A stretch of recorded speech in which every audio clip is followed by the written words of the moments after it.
축복과 저주하는 율법의 모든 말씀이라는 제목으로 이 시간 하나님 말씀 전하고 함께 듣기 원합니다. 호주에 와서 인상적이었던 것 중 하나가 많은 것들이 있는데 그 중에 하나가 자동차마다 붙어 있는 스티커였습니다. 당시에 저게 뭘까? 색깔도 조금씩 다른 애라며 아주 신기하게 쳐다보았던 기억이 납니다. 사진을 보여줄까요? 네. 지금은 더 이상 사용하지 않지만 그것은 자동차가 도로에서 달리기 위한 세금을 납부했음을 증명해주는 레지 스티커였죠. 다 기억하실 거예요, 그렇죠? 근데 지금은 더 이상 사용하지 않잖아요. 그 경험이 저에게 매우 인상적이었던 것은 단지 스티커 때문만은 아니었습니다. 바로 이 세금을 납부하면서 자연스럽게 접하게 되는 단어 한 가지가 있는데 그게 바로 renew라는 단어였거든요. 그 단어를 통해서 그 의미를 생각하면서 참 독특하고 인상적이다라는 생각을 갖게 됐습니다. renew라는 것은 다시 시작하다, 다시 새로워지다, 계약 기간을 연장하다는 뜻으로 한국말로는 무엇이 있습니까?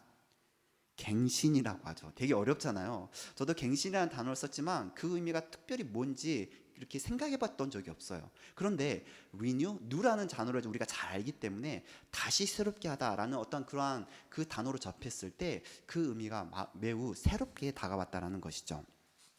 이 단어들, renew나 갱신이라는 단어들은 결국 무엇을 말하는 겁니까? 약속된 시간이 지나면 어떤 계약이나 자격 그리고 조건을 다시 확인하고 심사하여 연장하고 새롭게 한다는 것을 말해주는 것이죠. 우리 생활에 돌아보면은 리뉴하거나 갱신하는 일들이 참 생각보다 많습니다. 말했듯이 자동차 사용을 위한 세금의 그러한 레지 부분, 운전면허증을 비롯한 다양한 자격증도 시간이 지나면 계속 리뉴를 해야 돼요. 그리고 우리가 어떻습니까? 집을 렌트했을 경우에 그 재계약하는 것, 그것도 결국 리뉴죠. 그리고 때로는 직장이나 사업의 여러 가지 것들도 재계약, 다시 리뉴를 하는 경우가 바로 그러한 일들일 것입니다. 때론 이러한 계약들과 조건을 리뉴하는 것들이 귀찮고 이거 왜 또 해야 돼? 하는 생각이 들 때도 있지만 내가 맺은 계약과 이에 따른 의무와 책임이 무엇인지를 그 리뉴하는 시간들을 통해서 다시 생각할 수 있게 하는 시간이 되기도 한다는 것이죠. 성경은 하나님께서 이스라엘을 택하여 부르셨고 그들과 약속, 언약, 커버넌트를 맺으셨다고 기록합니다. 그리고 매우 흥미로운 것은 그 언약은 일정한 기간마다 이스라엘에게 다시 확인되고 리뉴 되어야 했다라는 것이에요. 한 번 맺은 언약이 거기서 끝나는 게 아니라 하나님께서 이스라엘 백성에게 일정한 기간마다 다시 리뉴하도록, 다시 그것들을 생각하도록, 너희와 나와 맺은 언약이 무엇인지, 약속이 무엇인지 기억하도록 말씀하셨다라는 거예요. 신명기 31장 10절에서 11절 말씀입니다. 모세가 그들에게 명령하여 이르기를 매 7년 끝에 곧 면제년의 초막절에 온 이스라엘이 내 하나님 여호와 앞 그가 택하신 곳에 모일 때에 이 율법을 낭독하여 온 이스라엘에게 듣게 할지니 라고 기록합니다. 면제년이라는 것은요 7년을 주기로 그러니까 사이클이 7년마다 오는 건데 사람들이 진 빚, 뎁트를 모두 다 어떻게 해주는 거예요? 다 리셋되는 거예요. 없애주는 거예요. 그러한 해가 바로 면제년이에요.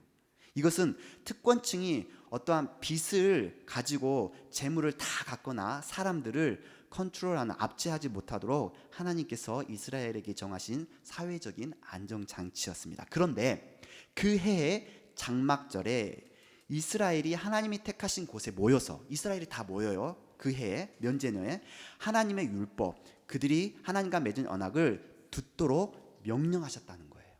왜 듣도록 명령하셨을까요? 자, 신명기 31장 12절에서 이어지는 12절에서 13절 말씀입니다. 곧 백성의 남녀와 어린이와 내 성읍 안에 거류하는 타국인을 모으고 그들에게 듣고 배우고 내 하나님 여호와를 경외하며 이 율법의 모든 말씀을 지켜 행하게 하고 또 너희가 요단을 건너가서 차지할 땅에 거주할 동안에 이 말씀을 알지 못하는 그들의 자녀에게 듣고 내 하나님 여호와 경외하기를 배우게 할지니라 라고 기록합니다. 여러분, 시간이 지나면 사람들은요, 재미있게도 계약에 대한 약속과 의무를 본의 아니게 점점 잊어버리게 됩니다. 마치 전세 7년 살다 보면, 렌트한 집에서 약 7년 넘게 살다 보면 이 집이 내 집인 것처럼 계약이 있다는 것을 잊어버리면서 살기도 하잖아요. 이와 마찬가지로 하나님은 그 백성과 맺은 언약을 잊지 아니하시는 분이지만, 사람은 너무나도 하나님과 맺은 약속을 쉽게 잊어버리기 때문에 하나님께서 말씀을 다시 듣고 그 말씀을 지켜 행하도록 그들의 자녀에게 하나님의 말씀과 언약을 가르쳐서 어떻게 하나님을 리스펙트하는지, 하나님을 경외하는 것인지를 배우도록 하기 위해서 하나님께서는 이스라엘에게 7년마다 모여서 하나님 말씀을 듣고 너와 내가 사이에 맺은 커버넌트, 너와 나와 사이에 맺은 프라미스가 뭔지를 다시 리뉴하는 시간을 갖도록 이스라엘에게 말씀하셨다라는 거예요. 사실 이게 잘 지켜졌으면 좋았는데 이스라엘의 역사 가운데 잘 지켜지지 못하게 돼요. 오늘 본문 말씀은 비록 이 면제년에 이루어진 말씀의 언약의 어떠한 리뉴하는 그러한 이벤트는 아니지만, 앞서 언급한 것과 같은 그러한 이해 속에서 하나님께서 이스라엘이 다시 한번 말씀을 통해, 즉 하나님께서 이스라엘 백성에게 너희가 가나안 내가 약속한 땅에 들어가기 전에 너희가 다시 한번 나와 맺은 언약을 너희가 생각하라 라는 말씀을 통해서 그들의 의무와 책무를 확인하는 모습을 우리가 볼 수 있게 됩니다. 자, 본문 30절 말씀입니다. 그때 여호수아가 이스라엘의 하나님 여호와를 위하여 어디산요? 에발산에 한 제단을 쌓았다라고 기록합니다. 여러분, 이스라엘이 요단강을 건너 가나안 땅을 정복해 가던 때 여호수아는 하나님을 위하여 에발산이라는 곳에서 하나님을 예배하기 위해서 제단을 쌓았다고 기록합니다. 이스라엘은 여전히 가나안의 이방 사람들과 전쟁 중이었어요. 워 중이었다는 거예요. 전쟁 중에는 여러분 무엇이 중요합니까? 적과의 싸움에 모든 것을 집중해야 돼요. 잠시라도 빈틈을 오면 사실 적들이 다시 반격하거나 급습할 수 있는 그러한 빌미를 제공할 수 있기 때문이죠. 그런데 아직 전쟁이 완전히 끝나지 않았음에도 여호수아는 제단을 쌓고 하나님께 예배했다라는 거예요. 왜 하나님께 그는 에발산에서 예배를 드렸던 걸까요? 본문 31절 말씀입니다. 본문 31절 전반 말씀인데요. 이는 여호와의 종 모세가 이스라엘 자손에게 명령한 것과 모세의 율법책에 기록된 대로 행했다.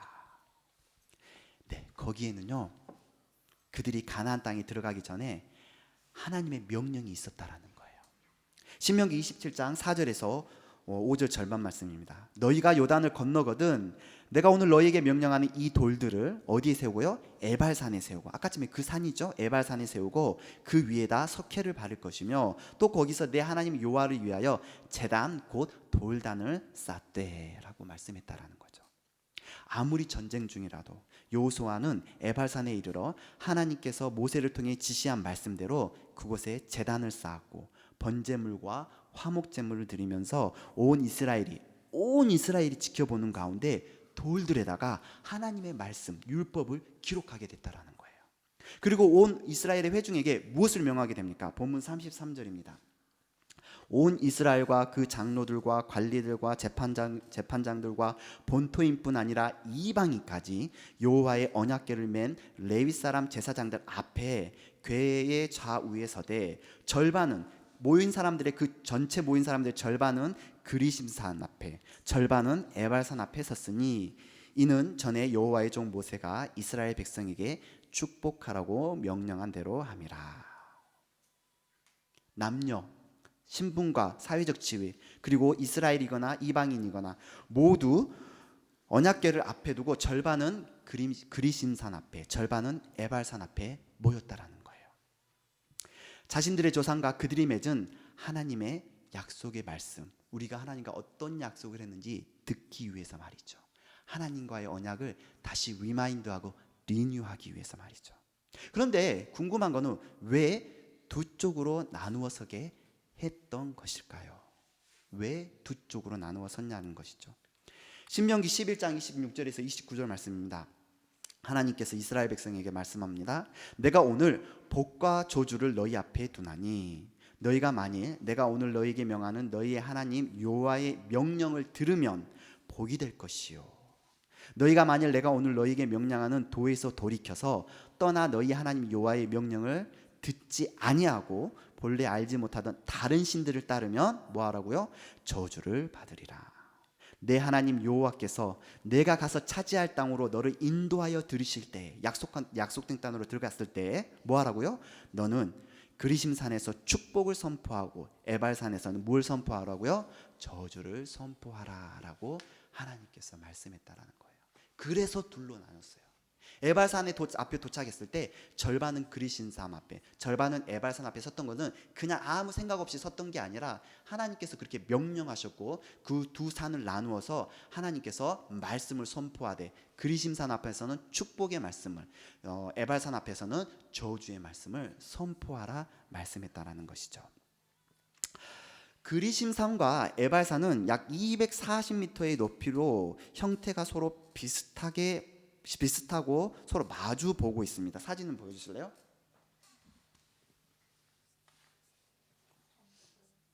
없어요? 그 다음 제가 사진 넣는. 아 그래요? 아 제가 다른 파일에 저장해서 거기서 저장한 파일을 안 주고 저기서만 아 죄송합니다. 엘바살과 그리심산이 이렇게 비슷하게 산덩어리가 서 있어요. 산덩어리가 서 있는데 약 그 산 사이의 간격이 약 500m가 되고요. 그 산들 사이로 쭉 한 5km의 계곡이 있어요. 그 산을 이게 중심으로 이스라엘 백성들이 나누어져서 섰는데 이게 보면은요, 그리심산은 누가 보아도 조금 더 푸르고 더 산이 생명력이 있어 보여요. 그런데 에발산 앞에는 나무가 없어요.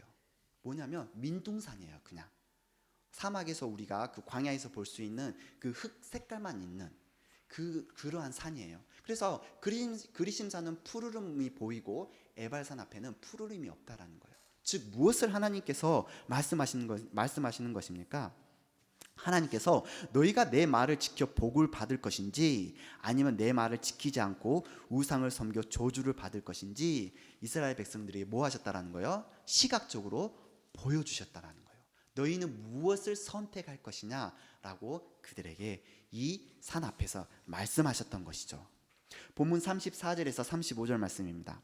그 후에 여호수아가 율법책에 기록된 모든 것대로 축복과 저주하는 율법의 모든 말씀을 낭독하였으니 모세가 명령한 것은 여호수아가 이스라엘 온 회중과 여자들과 아이와 그들 중에 동행하는 거류민들 앞에서 낭독하지 아니한 말이 하나도 없었더라. 여러분 이 말씀 주의해서 보십시오. 여기에 모여 있는 사람은 남녀 구분이 없어요. 남자건 여자건 아이건 모두가 다 있어요. 이방인이건 이스라엘 사람들이건 다 모였어요. 그리고 그 앞에서 하나님의 그 모든 말씀을 단 한 줄도 빠뜨리지 않고 여호수아는 모두 다 낭독했다라는 거예요. 그리고 그것을 이스라엘이 들었다라는 거예요.